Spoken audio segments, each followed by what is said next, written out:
Abbiamo Sapori perché tradizionalmente il quartiere si usa fare la pizza, quindi questa sera noi proponiamo la pizza margherita con in gergo siculo, faccia di vecchia con pipi arrostuti e cipolle arrostute.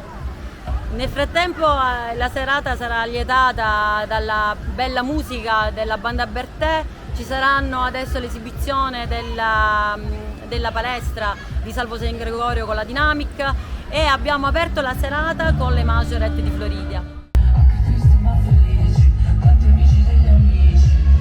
E canti, ti sento tra le grida delle luci, ci passano le dita. Fa niente se non l'hai mai sentita. Ma cosa